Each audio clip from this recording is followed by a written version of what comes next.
دنیا کا بہت بڑا فاتح سکندر، سکندر دی گریٹ، اس کو سکندر اعظم کا جو ٹائٹل دیا اس کے چمچوں نے نہیں دیا،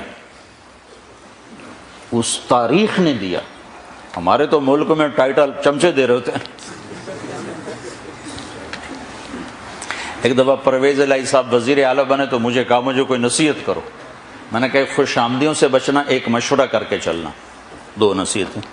6 مہینے گزرے تو سارے پاکستان میں چاکنگ ہو گئی، وقت کا سر سید پرویز الہی۔ میں نے کہا جتنی مٹی پلیت سر سید کی آج ہوئی ہے شاید ہی کبھی ہوئی ہے، کہاں سر سید کہاں پرویز الہی، کہاں مسلمانوں کا محسن۔ تو اس کو تاریخ نے لقب دیا سکندر اعظم۔ تو 300 سال تو زندہ رہتا، چلو جو عام عمر ہے 60-70 سال تو زندہ رہتا، 33 سال کی عمر، 13 جون 353 BC قبل مسیح ملک دنیا فتح کرنے نکلا ہے اور فاتحانہ واپس جا رہا ہے، اور جہاں تک فتح کیا ہمارے ٹیکسلا تک پہنچا تھا، آگے لشکر انکاری ہو گیا، وہ تو چاہتا تھا اور بھی آگے جاؤں، تو سارے خزانے ساتھ ہیں، اور عراق پہنچا۔ عراق سے ترکی میں انٹر ہونا ہے، اور ترکی سے مقدونیہ، تھوڑا فاصلہ باقی رہ گیا۔ تو بابل اس وقت عراق کا مشہور شہر تھا، وہاں اللہ نے پکڑا، اور کوئی بڑی بیماری بھی نہیں دی، ملیریا بخار، ملیریا۔ اور موت نے جو جھٹکا دیا تو اس کی حسرت بھری فریاد سنو جو تاریخ نے محفوظ کر لی، کوئی ہے، کوئی ہے، کوئی ہے جو مجھ سے میرے سارے خزانے لے لے اور مجھے گھر پہنچنے تک کی زندگی دے دے۔ میں گھر میں مرنا چاہتا ہوں، یہاں نہیں مرنا چاہتا۔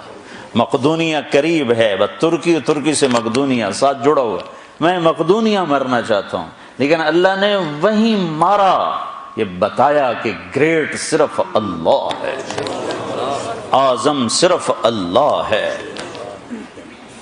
باقی سب چھوٹے ہیں، بڑا صرف اللہ ہے۔ اللہ اکبر، وہ ہے ہی اللہ کے ساتھ جڑا ہوا، سب سے بڑا۔ اللہ کی بڑائی یہ نہیں کہ زمین چھوٹی اللہ بڑا، یہ تو ایسے ہی ہماری احمقانہ باتیں ہیں۔ مخلوق اور خالق میں تو کوئی نسبت ہو ہی نہیں سکتی۔ دریا چھوٹا سمندر بڑا تو ٹھیک ہے کہ یہ بھی مخلوق وہ بھی مخلوق، لیکن خالق اور مخلوق میں تو کوئی نسبت ہے ہی نہیں کہ آسمان چھوٹے اللہ بڑا، زمین چھوٹی اللہ بڑا۔ یہ زمین آسمان تو کیا حیثیت ہیں۔ موسیٰ علیہ السلام نے کہا یا اللہ جب تو نے زمین آسمان سے کہا تھا میری مانو، ایتیا طوعا او کرہن، انہوں نے کہا ہم نے مان لیا، اگر یہ نہ مانتے تو پھر کیا کرتا؟ تو اللہ نے کہا ایک جانور چھوڑتا، 7 زمین آسمان نگل جاتا۔ زمین آسمان کیا چیز ہے؟ موسیٰ علیہ السلام حیران ہو کر کہنے لگے وہ جانور کدھر ہے؟ کہ میری چراگاہ میں ہے۔ کہ وہ چراگاہ کدھر ہے؟ کہ وہ میرے علم میں ہے۔ تو اللہ یہ ذہن دیتا ہے کہ اس کائنات کا ایک خالق ہے جس کا نام اللہ ہے، اور وہ کیا ہے؟ سب سے خوبصورت اللہ کا تعارف قرآن میں مختصر الفاظ میں۔ ایک تو میں بتا رہا ان ربکم اللہ، تمہارا رب اللہ کون؟ الذی خلق السماوات والارض فی 6 ایام۔ اب خالق ہونا بتا رہا ہے جس نے 6 دن میں زمین آسمان بنائے، ثم استوى علی العرش، عرش پہ استوا کیا، یغشی اللیل النہار، دن رات کا نظام بنایا، یطلبہ حثیثا، دن آگے رات پیچھے، الشمس والقمر والنجوم مسخرات بامرہ، سورج بھی تابع، چاند بھی تابع، ستارے بھی تابع، الا لہ الخلق، سنو سنو وہی خالق ہے، والامر وہی حاکم ہے، فتبارک اللہ رب العالمین۔